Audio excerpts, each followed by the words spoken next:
Hi everyone. आज मैं एक और वीडियो लेके आया हूँ। किस पे है ये वीडियो?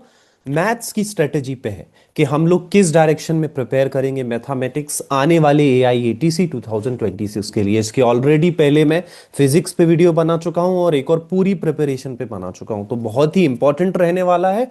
आप लोग देखिएगा, मैं खुद पर्सनली ये एग्ज़ाम दिया हूँ और सिलेक्टेड हूँ 2025 में, तो कोई भी चीज़ें ऐसी बेवजह नहीं है। ओके। सो उसके पहले मैं बता दूं कैसे क्या। मैंने ऑलरेडी एक डिटेल्ड वे में बताया था, मेरे कोर्सेज एक्सेस करने हैं जो कि इस ईयर फ्री रहने वाले हैं, राइट।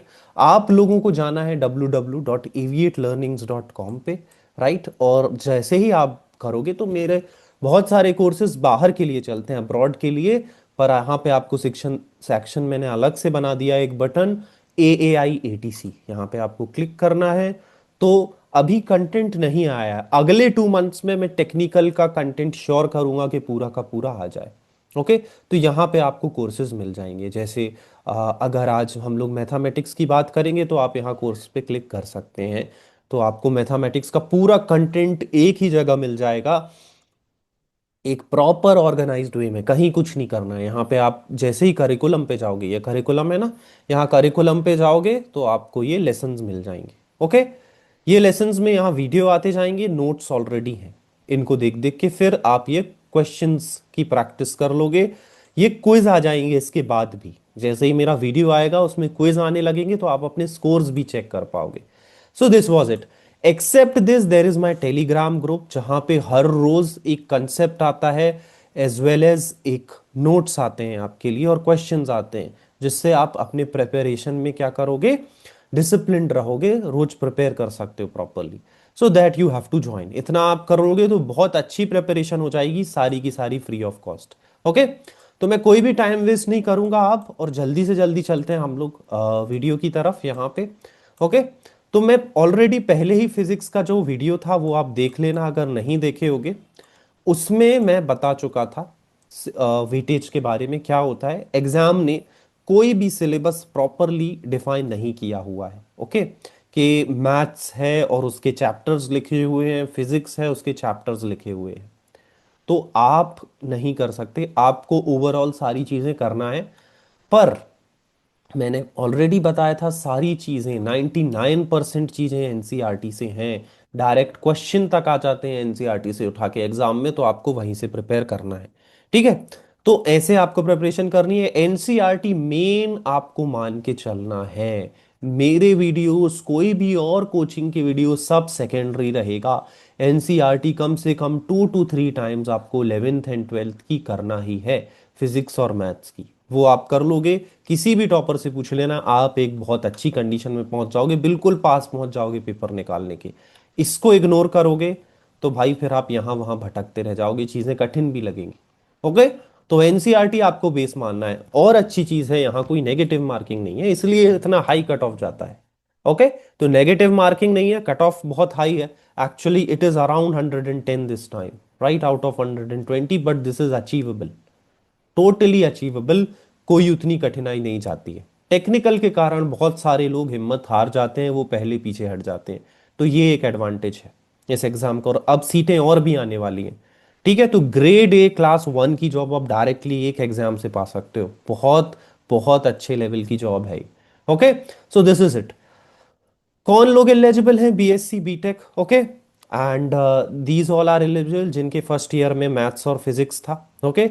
बाकी और चीजें हैं डिटेल में आप जान सकते हो और वीडियो से, इनमें हम वो कवर करने वाले हैं जो आपको कहीं और देखने नहीं मिलेगा। Let's go head. फिजिक्स का मैं ऑलरेडी डिस्कस कर दिया था। नॉन टेक आपको एसएससी वे में प्रिपेयर करना है, अगर नहीं होगा आप कमेंट करना, मैं अलग से वीडियो लेके आ जाऊंगा कैसे प्रिपेयर करना है। आज हम लोग बात करेंगे मैथमेटिक्स के बारे में। ओके। चलो, अब देखो, मैथमेटिक्स में क्या है कि कंसेप्ट आपको एनसीईआरटी से हो जाएंगे, no doubt, but you have to practice. तो आपको एक सेकेंडरी बुक रखनी है, आरडी शर्मा या फिर मेरी वर्कशीट्स, बिकॉज आपका हाथ नहीं बैठेगा। स्पीड चाहिए डेफिनेटली। ओके। और आपको मैथ्स में बस एक बार ही चीजें करना होता है, आपको याद रह जाएंगी चीजें, बार बार आपको कंसेप्ट्स पे जाना नहीं है, प्रैक्टिस पे जाना है। Most important practice. एक कोई टॉपिक कर रहे हो तो उसके 30 से 40 क्वेश्चन प्रैक्टिस कर लिए, सिर्फ बेसिक लेवल के, और कुछ भी नहीं करना है, डीप नहीं जाना है आपको। फॉर्मूला होगा उसमें वैल्यूज रखोगे, इस टाइप के क्वेश्चंस आते हैं, बेसिक क्वेश्चंस आपको करने हैं तो वो हो जाएंगे। 4-5 क्वेश्चन वो ट्रैप करने वाले होंगे तो उन पे आप आखिरी में टाइम दे सकते हो। Okay, so this is what you have to do. तो आर डी शर्मा एक वो सेकेंडरी बुक रख सकते हो, मेरी वर्कशीट्स आएंगी, वो वर्कशीट्स आप कर सकते हो। कंसेप्ट आप करोगे एनसीईआरटी से बस, तो आराम से आप हर एक दिन में 2-3 चैप्टर फिनिश कर सकते हो एनसीईआरटी से।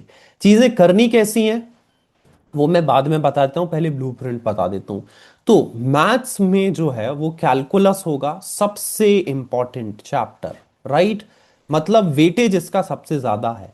आपको तो वैसे कोई भी चैप्टर नहीं छोड़ना है क्योंकि कुछ मिस आउट करने के लिए है ही नहीं, पर प्रिपरेशन जिनसे ज्यादा क्वेश्चन आते हैं वहां से स्टार्ट कर सकते हो। क्यों? क्योंकि टेस्ट में नंबर आने लगेंगे ज्यादा तो फिर कॉन्फिडेंस बढ़ते जाएगा, और कॉन्फिडेंस जहां बढ़ते जाएगा आपको प्रिपरेशन करने में उतना अच्छा फील होगा, आप आगे तक जा पाओगे। ठीक है, तो कैलकुलस से स्टार्ट करना। देखो, अगर कैलकुलस नहीं आता है, बिल्कुल भी नहीं आता है, तो आपको क्या कर लेना है, पहले 3 चैप्टर कर लेने हैं। वो चैप्टर हैं आपके बेसिक्स के लिए सेट्स, राइट? ठीक है, सेट्स, रिलेशन और फंक्शन। ठीक है, फंक्शन पे भाई बहुत बहुत जोर डालना है, बहुत ज्यादा। इस चैप्टर का बेसिक पूरे कैलकुलस में इन्वॉल्व है। ठीक है, फंक्शन और ट्रिगो फंक्शन ध्यान रखना, ये सब चीजें लिखते रहना। ओके, एक शॉर्ट नोटबुक बनाना और उसमें इंपॉर्टेंट पॉइंट लिखते जाना सब। तो सेट्स, रिलेशन, फंक्शन और ट्रिगो फंक्शन, ये स्टार्ट करके ही आप फिर क्या जाओगे, कैलकुलस पे जाओगे। अगर नहीं आता है, इनमें हल्का बहुत भी आता है तो चल जाएगा काम, पर फंक्शंस करना ही है। ठीक है, तो ये कहाँ मिलेंगे, कुछ क्लास 11th में, कुछ 12th में। ठीक है, तो ये करना है, यहां से स्टार्ट करना है मैथमेटिक्स। 9 से 10 क्वेश्चंस आते हैं कैलकुलस के, गारंटीड 11 से 12 भी हो सकते हैं। ठीक है, फिर हम लोग आते हैं एलजेब्रा पे और कोऑर्डिनेट ज्योमेट्री पे, दोनों ही बहुत इंपॉर्टेंट चैप्टर हैं। इनको आप कर सकते हो, पर यहां भी स्टार्टिंग स्ट्रेट लाइन से ही करना होगा। और 4 से 5 क्वेश्चन आते हैं। इसके हो सकता है 2 से 3 आ जाएं, और बहुत कॉम्प्लेक्स क्वेश्चन आएंगे। ठीक है, एलजेब्रा के हो सकता है वही क्वेश्चन आपको कट ऑफ के ऊपर नंबर ले जाने में मदद करेंगे। ठीक है, तो ये आपको करना है, ये बेसिक से भी रिलेटिव होगा 9-10th के। फिर trigonometry again a very important, यहाँ पे आपके आ सकते हैं अगेन 6 से 7 या 4 से 5 क्वेश्चन, हर ईयर बदलते जाता है, मैंने एवरेज लिया है। वेक्टर के भी 2 क्वेश्चन गारंटीड हैं, 3D ट्रिगो के भी 2 क्वेश्चन गारंटीड है, तो 5 क्वेश्चन दोनों से मिला के मान लेना। प्रोबेबिलिटी और स्टैटिस्टिक्स के क्वेश्चन ये जो आएंगे ना, ये टफ आएंगे काफी, राइट? तो ये वही है कि आपको रैंक दिलाएंगे।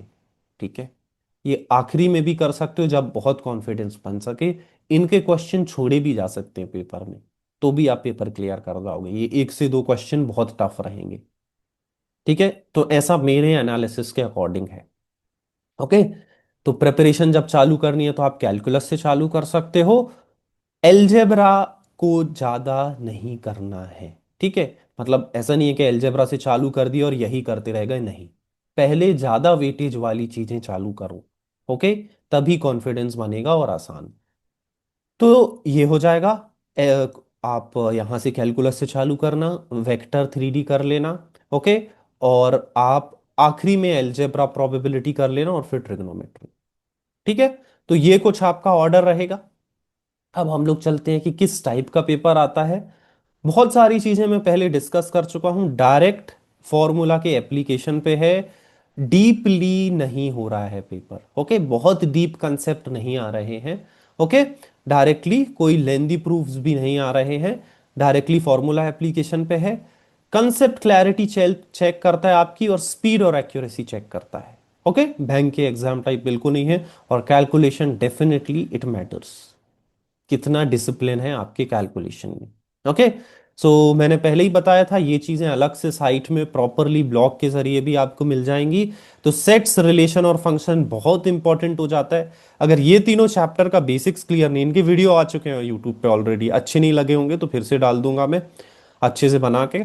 तो ये आपको पहले कर लेना है, इसके बाद आप कैलकुलस स्टार्ट करोगे। ठीक है, फिर आ जाते हैं आपके अलजेब्रा के चैप्टर्स। तो ये आखिरी के लिए छोड़ सकते हो। यहाँ पे आपको आ जाना है कैलकुलस के लिए, ये सारे चैप्टर्स फिनिश करने हैं।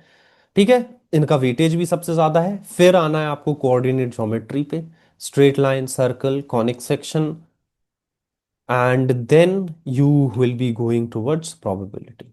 Okay, so this is what you have to follow. कैसे करना है ये सब, एनसीईआरटी बहुत ध्यान से पढ़ोगे। बार बार ये वर्ड मैं बोलते आ रहा हूँ, सिलेक्शन चाहिए तो भाई ये करना ही होगा। ठीक है, फॉर्मूला के डेरिवेशन कंसेप्चुअली देख लेना। ओके, 20 से 30 एमसीक्यू पर चैप्टर आपको करने हैं, और हर एक वीडियो में बताए एक ऐसी शॉर्ट नोटबुक बनाओगे। इस नोटबुक में रोज वन लाइनर्स और जो आपके फॉर्मूलाज हैं वो आप लिखोगे, और हर रोज सुबह उठने के बाद ये नोटबुक आप रिवाइज करते रहोगे। हर एक चीज लिखना है, जीके के भी कंसेप्ट, नॉन टेक के भी, ठीक है, क्वांटिटेटिव एप्टीट्यूड के, और जो भी आपकी, तो एक अच्छी नोटबुक आपको एक बहुत अच्छी रिवीजन का तरीका तैयार हो जाएगा। आखिरी में मैं खुद 2 बुक्स लाऊंगा जिसमें सारे टॉपर्स की चीजें, जो टॉपर थी बनाई हुई नोटबुक थी इस साल की, वो और मेरे खुद के नोट्स रहेंगे, तो वो आप परचेज कर लेना वहां से। फिर आपको और एक्स्ट्रा वन हैंड मिल जाएगा प्रिपरेशन में। ठीक है, अभी से चालू करना होगा, मैं बता दे रहा हूं, क्योंकि डीवी हमारा शेड्यूल हो चुका है।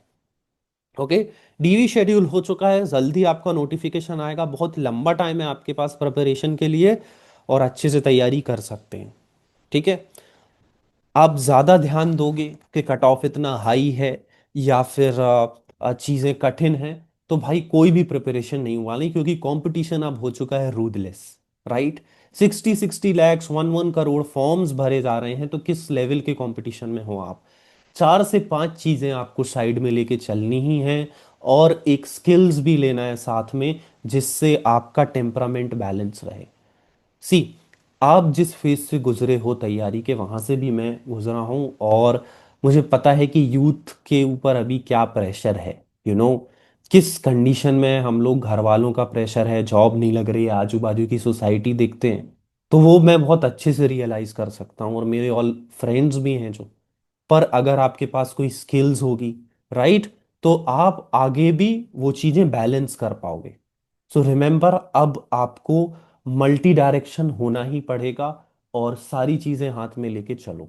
तो आप चाहते हो अगर मैं और कुछ आपके लिए उन स्किल्स पे वीडियो बनाऊं और ये सब, तो you can comment, I will do that also, but this was specifically for AIATC। Okay, so let's go ahead and do tell me how was it. Thank you.